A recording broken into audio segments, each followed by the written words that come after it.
This is ESPN, the worldwide leader in equestrian sports.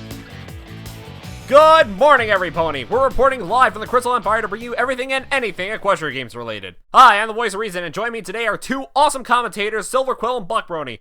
So, are you guys as excited as I am to witness the greatest sports spectacle since the New Orleans Chowder Bowl?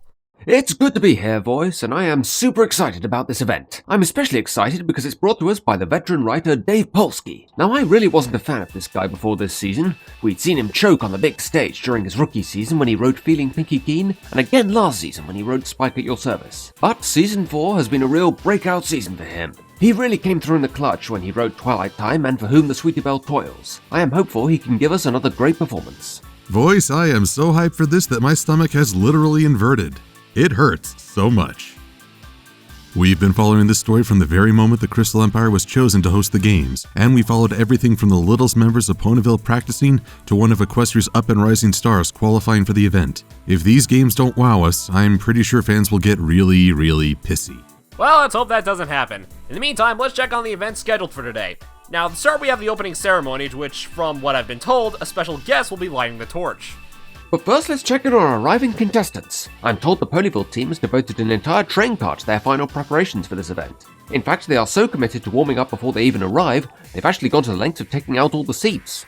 We gotta give it our best, because we've all got a genuine shot at Ponyville Gold! With the possible exception of Bulk Biceps, Fluttershy, and me. I mean, we're good and all, but we're up against the Wonderbolts in the aerial relay, so gold's kind of a stretch. Let's not kid ourselves. Truly, a motivational speech that would stir even the coldest heart. By the way, how are we getting this footage? Embedded journalism. Anyways, this Rainbow Dash I hear is one to look out for. Not only is she a member of the Wonderbolts reserves, but her athletic prowess has been shown ever since the Best Young Flyers competition, when she performed her trademark Sonic Rainboom to save 4 ponies falling to their deaths. Physics professors are still trying to figure out how that was possible. And we have information from unreliable sources that she is the mentor of Scootaloo, one of the fillies who will be carrying the Ponyville flag. They won that right earlier in the season by fighting off some tough competition, which sadly we don't have any footage of, but I'm sure it was still very good. Winners or not, we still have the chance to be awesome! Now that's inspiration. But Ponyville's up against some steep competition. The Wonderbolts themselves are representing Cloudsdale, one of the most competitive cities in Equestria. In addition to teams from Baltimore, Manhattan, and Talltale, there are also competitors from the Griffin Kingdom. And just look at them. I'm afraid the Griffin gene pool is in the shallow end, as there are only 2 body types with a variety of colors. If I didn't know better, I swear these were recycled shapes for the ease of mass production. Oh, come on, one of you is rocking a goatee. Let it go. Oh, no time to dwell on that. 2 Crystal Empire guards have abducted Spike the Dragon from the train station and look to be taking him towards the palace. We'll stay with them, folks. Actually, Buck, that's the welcoming entourage. Their role is to escort Spike to meet with Princess Cadance and Twilight. So they can just nab him off the street without explanation? Apparently, since none of the other ponies even reacted to him being taken. Anyways, that special guest who's supposed to be lighting the torch is none other than Mr. Spike the Dragon. And I'm really not that shocked. After all, he did save the Crystal Empire from Sombra. By the way, how has Sombra been? Oh, he's running the local 7-Eleven with brutal efficiency.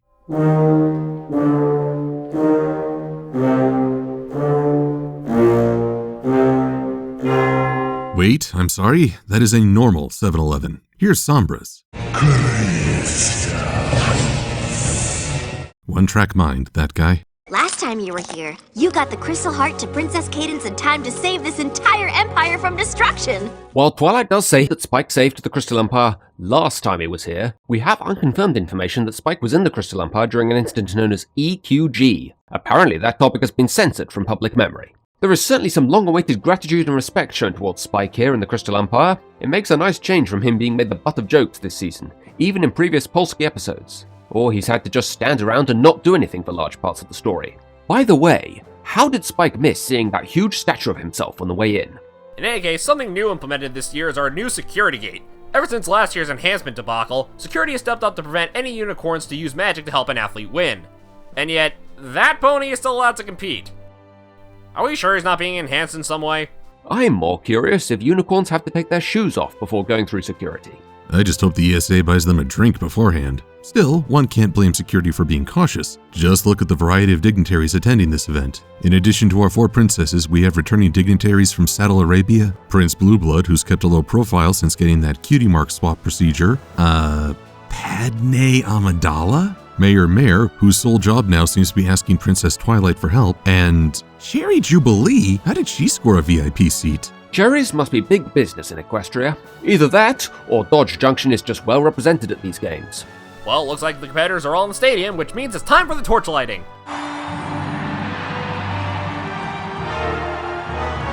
It appears we're having a little trouble lighting the torch. Can we get a camera up there to see what's going on? Come on, Spike! Calm yourself! Count to 10. 1, 2, 3,000, 14,000, 20,000, 30,000! Oh god, don't tell me during his finest hour on the biggest stage possible, Spike is going to cock it up. Come on, man!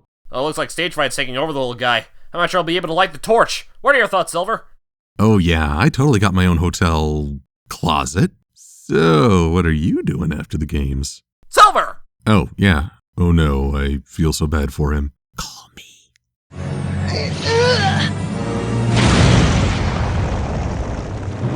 See, no worries. Now, let's turn to Prince Shining Armor, whose sole role seems to be Master of Ceremonies while his wife enjoys a place of prominence overhead. Living the dream, that pony. Let the games begin! It's a lovely, lovely voice. Okay, unicorns get checked, but he doesn't. Some security. I hope the system bites him in the flank later. We've got a camera crew on hand to follow Spike after the lighting of the torch. Wait, we're not following the games? Apparently not. I can light fire with my mind! Yeah, Drew Barrymore, you are not. I did it, Spike. I cast a spell to do it for you. I am shocked and appalled. In front of thousands and thousands. I'm sorry, Spike. A heartbreaking moment for a young hopeful. Princess Twilight acted in haste, not considering the implications, which is a reflection of her own inexperience as a royal. She's still working on keeping her composure, with Princess Celestia on hoof to serve as a role model. While that is true, I think Twilight showed great maturity in being honest with Spike here. Seeing as how Spike came up with his own explanation for what happened, it would have been very easy for her to just humour Spike. But we see here that she has enough respect for Spike to be honest with him. I need to be alone right now. Spike? Well, on this disheartening moment, let's go to break. We'll be back after a word from our sponsors. Come visit the Crystal Empire. Everything here is really shiny. I mean, really shiny. We've got royals that look nice, guards that look nice, ponies that look nice. Maybe someday they'll even have personalities. The Crystal Empire. You totally want to be here because it's sparkly. Welcome back to our continuing coverage of the games. Well, as much coverage as we can get, seeing how someone in the higher-ups decided to spend all our budget on escorts and sugar cubes. So the track events we're unable to cover, but we're still managing to cover the much-anticipated air relay event. We get a much improved performance from the Ponyville team. After just barely qualifying, they lose out to Cloudsdale by only a head. I was particularly impressed by the performance of the second-legged pony Fluttershy, who has been reported to have suffered from stage fright in the past, but was unfazed by 30,000 ponies watching this event. Though I'm still not 100% clear as to how griffins can compete alongside ponies, since their wings appear to be about 4 times the size. Honestly, I thought there would be a little more heat involved between the two competitors in the last leg. I mean, Spitfire did try to manipulate Rainbow into joining the Cloudsdale team back in the qualifying rounds. But hey, Ponyville manages to squeeze out a second place finish. No doubt they owe a lot of success to the redesign of their team uniforms. Good thing their lead designer had a fashion epiphany, and the Griffin Kingdom places third. A disappointing outcome, and I'm sure they'll raise protest over the size of the rings. Now go to the field where Prince Shining Armor is giving out the medals. And now, the anthem of... And I shall do the honor of singing! Spike can't sing. The only song in the show I can recall him being part of was the Failure song, and he really wasn't very good in that. So yeah, I don't think this is going to end well. Oh, we're the Wonderbolts, and we're super fast, and we're from Cloudsdale, which is a part of Equestria, that we like best, and we're proud, and we're fast, and we like it because it really has nice trees. Yeah, let's just put the #1 not top 10 banner up. Let's see what the viewers at home think. Ooh, still not as bad as the Mark Sanchez butt fumble. Well, this is proving rather painful to sit through, so let's go to another break. We'll be back after this. Have you suffered a crippling injury while reviewing an episode? Perhaps you've been assaulted and turned into a bat pony, or just banished to the moon for no reason? Call attorney Habeas Corpus. He'll sue somebody and get you the money you deserve, then bill you for triple that amount. Wait, what do you mean it's not in the script? Welcome back, and boy, what an Equestria Games this has been. As we come down to the final event, the medal count is in favor of Ponyville 37-36 over Cloudsdale. That's quite something when you compare it to the Olympics of the human world, where only the richest and largest countries can expect to do that well. Wait, 37? Ponyville is only 8 competitors. The only way that would have worked is if each competitor partook in 6 events and 3 didn't place. Yeah, that's more reason to call up Rainbow Falls on its BS rules. It's just too bad the javelin competition had to be called off. How are you holding up, Silver? Well, the games are nearly over and there seems to be no sign of Spike. Let's cut to his hotel room to see what he's up to. No more hiding out. You're coming with me. Now. Okay, how do we have a camera in his room? Embedded journalism. What that pony won't do for a paycheck. We have reports that actor Johnny Depp is making his way into the games. Or is it Heisenberg? It's Spike, you imbecile. Well, I do have a javelin through my brain. Cut me some slack. Seriously! He gets by security just fine in the trench coat, but unicorns still have to be checked for magic. Karma can't come soon enough. Well, back in the stadium we have the final event of the games, the ice archery, which looks like it's going to decide who tops the medal count.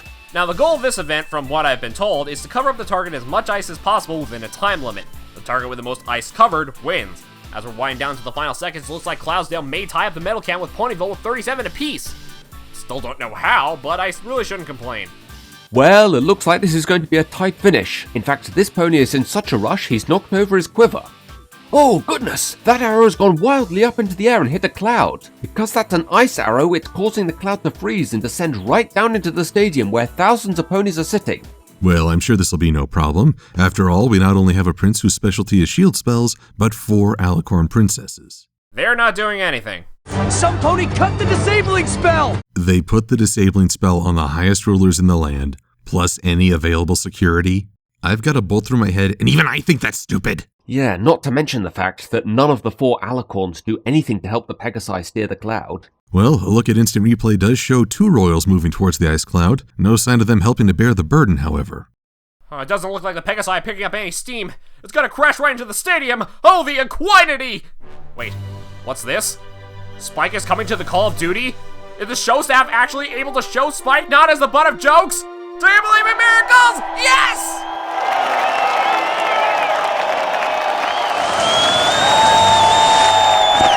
My goodness, I can only imagine how he feels right now! I just saw what needed to be done and reacted. Just so happens I can breathe fire, and if any of you could do that, you'd have done the same. Humble. I would expect nothing less from Twilight's right hoof dragon. Let's go to the field for today's moral. No matter how many times others tell you you're great, all the praise in the world means nothing if you don't feel it inside. And with the closing fireworks, we bring these games to an end with a huge upset. A rural town like Ponyville has scored the highest number of medals, beating out Cloudsdale by 1. Commander Easy Glider, Admiral Fairweather, General Flash, can you hear me? You took one hell of a beating! And the Cutemar Crusaders can bask in the success of being part of the ceremonies. And thus the winding road to the Equestria Games comes to an end. It's been one of the longest overarching plots to this show. We've seen ponies prepare, worry, test themselves, and now we've seen a young dragon face both failure and success. There has been something of an uproar from the fans about this episode because I guess it didn't live up to their expectations, what with it being built up in 3 previous episodes. People were expecting some big payoff to the CMC carrying the flag and Rainbow Dash in the relay, and I don't really know why. It also seems like a lot of people want to harp on about everything this episode could have done. No one seems interested in looking at what it actually did do. Now, don't get me wrong, I get the disappointment you guys feel for the lack of focus on the event that is in this episode's title. But let's be fair here and look at what we actually got. Another good story about Spike battling his own self-doubt. It's a similar lesson to the one he learnt in Power Ponies, but I think it's done better here because the story focuses more on him and the internal conflicts he's having. It gets a solid 7 out of 10 from me. Okay, to all the detractors on this episode, all I have to say is, what exactly were you expecting? If the only focus on the Equestria Games, where exactly would you put the moral? Rainbow Dash learning winning isn't everything as long as you have fun? Yeah, we already had that lesson in Rainbow Falls, and I already explained how weakly written that moral was in my review of it. Besides, we saw right at the beginning she, surprisingly, acted humble in the fact that the group was going up against the best. Want to see more games? But that would have even less focus since the pony villains we've been following only competed in one event, which would make following the rest of the games a bit of a bore, just watching ponies watch other ponies compete. Riveting. Put simply, having the games be featured in the background was the best thing to do for the episode. Where did the soapbox come from? I have no idea.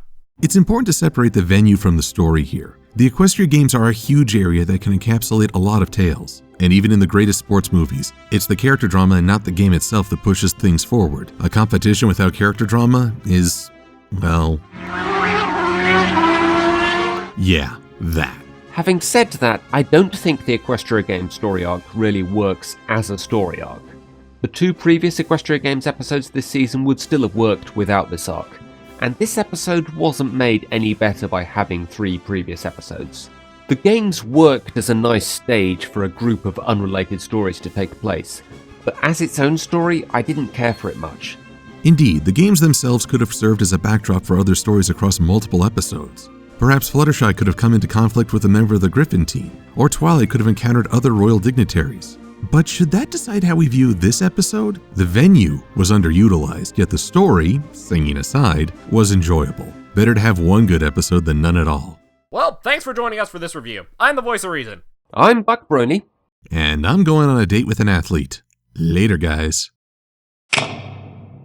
So, what do we do now? I don't know. Wanna get hammered?